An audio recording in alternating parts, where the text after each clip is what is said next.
मंगल ने तो कर दिया है शादी से इनकार, लेकिन अब आगे क्या होने वाला है? क्या मंगल अपने फैसले पर कायम रहेगी या हालात उसे फिर मजबूर कर देंगे? और क्या आदित्य और मंगल का रिश्ता एक बार फिर जुड़ पाएगा? आने वाला ट्रैक आपको पूरी तरह से हिला देगा, क्योंकि अब कहानी लेने वाली है एक ऐसा मोड़ जिसकी किसी ने कल्पना भी नहीं की थी।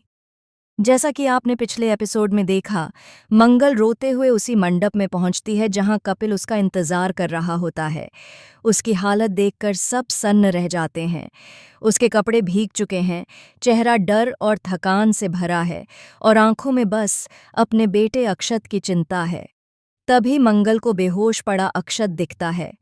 वह दौड़कर उसे उठाती है, पर अक्षत की आंखें नहीं खुलतीं।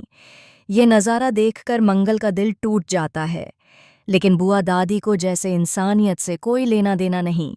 वह मंगल को जबरदस्ती खींचकर मंडप की ओर ले जाती हैं। यहाँ दादी का किरदार पहले से भी ज्यादा निर्दयी रूप में दिखाया गया है। एक औरत होकर भी वह एक माँ के दर्द को नहीं समझती। अक्षत सांस ले रहा है, लेकिन कमजोर है, और मंगल के हाथ कांप रहे हैं। फिर भी बुआ दादी उसे कहती हैं, अब शादी बीच में नहीं रुकेगी, जो होना था हो गया। मंगल अब फट पड़ती है, जब तक मेरा बेटा ठीक नहीं होगा मैं कुछ नहीं करूंगी, यह शादी भी नहीं करूंगी। कपिल स्थिति को समझते हुए डॉक्टर बुलवाता है और शादी रोक देता है। उस पल मंगल को पहली बार लगता है कि शायद कपिल में इंसानियत बाकी है। डॉक्टर आते हैं और अक्षत को इलाज देते हैं। कुछ देर बाद अक्षत होश में आता है, लेकिन जैसे ही मंगल उससे पूछती है कि क्या हुआ था, वह जो बोलता है वह सुनकर सबके होश उड़ जाते हैं। अक्षत कांपते हुए कहता है, मुझे इन्होंने कमरे में बंद किया था, बुआ दादी ने। पूरा हॉल सन्न पड़ जाता है। बुआ दादी तिलमिला उठती हैं, अक्षत पर चिल्लाती हैं, लेकिन अब सच सामने आ चुका है। मंगल की आंखों से आंसू टपकते हैं, गुस्से और दर्द दोनों के। वह बुआ दादी पर बरस पड़ती है। अगर मेरे सामने ही मेरे बेटे के साथ आप ऐसा कर सकती हैं, तो मेरे पीछे आपने क्या क्या किया होगा। मैं ऐसी औरत के घर की बहू नहीं बन सकती। कपिल बीच में पड़ने की कोशिश करता है, लेकिन मंगल उसे भी नहीं बख्शती। वह कहती है, आपकी बुआ दादी ने न सिर्फ अक्षत को बंद किया, बल्कि मुझे भी पार्लर में बंद करवा दिया था, ताकि मैं मंडप तक न पहुंच पाऊं। यह सब उनकी साजिश थी।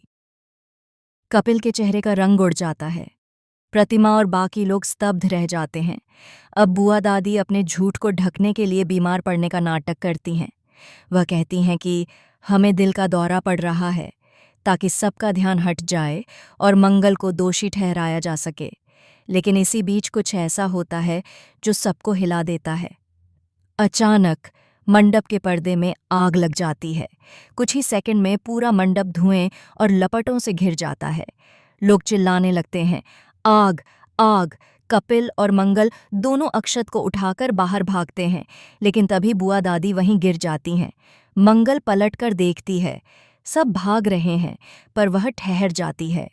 सबके मना करने के बावजूद मंगल अंदर लौटती है और जलती आग के बीच से बुआ दादी को खींचकर बाहर निकालती है। बाहर आते ही बुआ दादी होश में आती हैं और सबसे पहले मंगल पर ही इल्ज़ाम लगाती हैं। देखो, तुम्हारी वजह से हमारे घर में आग लग गई। तुम अशुभ हो। तुमने हमारी इज्जत मिट्टी में मिला दी। यह सुनकर सब हैरान रह जाते हैं। मंगल कुछ नहीं बोलती, बस कहती है, अगर मैं अशुभ होती तो आपको मरने से कौन बचाता। अब आग बुझ जाती है, लेकिन रिश्तों की राख हर तरफ बिखर जाती है। मंडप जलकर खत्म हो चुका है। शादी रद्द हो जाती है। कपिल को यकीन नहीं होता कि उसकी पूरी जिंदगी की तैयारी एक झटके में खत्म हो गई। लेकिन सबसे बड़ा झटका बुआ दादी के चेहरे पर है, क्योंकि अब घर वाले भी धीरे धीरे उसकी असलियत समझने लगे हैं। इधर प्रतिमा और कपिल के दिल में मंगल के लिए नफरत बढ़ती जाती है।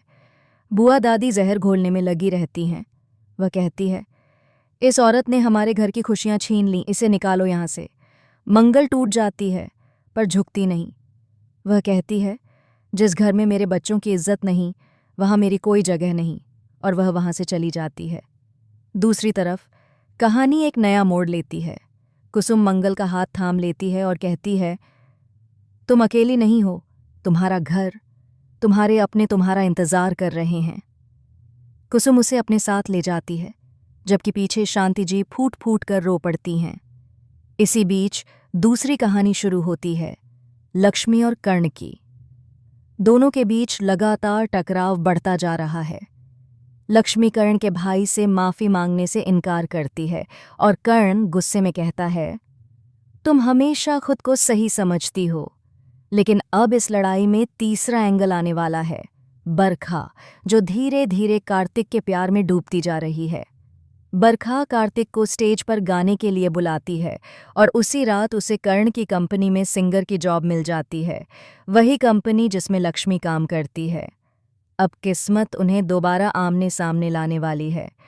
आने वाले एपिसोड में खुलासा होगा कि मंडप में लगी आग कोई हादसा नहीं थी, किसी ने जानबूझकर आग लगाई थी।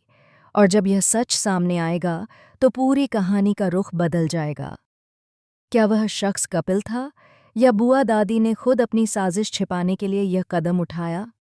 सच्चाई जब सामने आएगी तो हर रिश्ता जल उठेगा और मंगल की जिंदगी में लौटेगा कोई ऐसा शख्स जिसकी वापसी सबको हिला देगी। आदित्य, तो तैयार रहिए क्योंकि आने वाला एपिसोड सिर्फ ड्रामा नहीं बल्कि एक धमाका होने वाला है।